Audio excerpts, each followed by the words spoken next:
एक राजकुमारी जिसके पेट में एक जिंदा सांप रहता था, पर उसे इसका जरा भी अंदाजा नहीं था। रात होते ही वह 7 फुट लंबा नाग राजकुमारी के होंठों के बीच से बाहर निकलता और महल को पार कर अंधेरे जंगल में चला जाता। फिर सूरज उगने से पहले वापस चुपके से उसके शरीर में समा जाता। राजकुमारी बेहोश सी रहती, अजीब हरकतें करती और पूरा राजमहल इस रहस्यमयी बीमारी से परेशान था। पर किसी को भी शक नहीं था कि राजकुमारी के भीतर एक दानवीय नाग ने डेरा डाल रखा है। बड़े बड़े वैद्य, हकीम सभी नाकाम हो चुके थे। तभी महल आया लखन, एक साधारण सा युवक जिसने चुपचाप इस तमाशे को देखा और शाम होते ही मंत्री के पास जाकर बोला, मुझे भी एक मौका दीजिए। निराश राजा ने उसे अनुमति दी और लखन रात में राजकुमारी के कक्ष में एकांत में बैठ गया।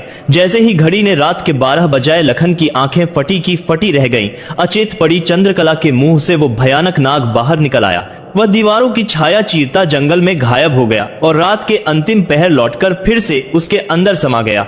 लखन सारी रात सांस रोके यह दृश्य देखता रहा और उसे समझते देर न लगी कि राजकुमारी की बीमारी की असली जड़ यही नाग है। सुबह होते ही राजा घबराहट में दौड़ता हुआ आया। बताओ लखन, मेरी बेटी को क्या हुआ? क्या वह ठीक हो जाएगी?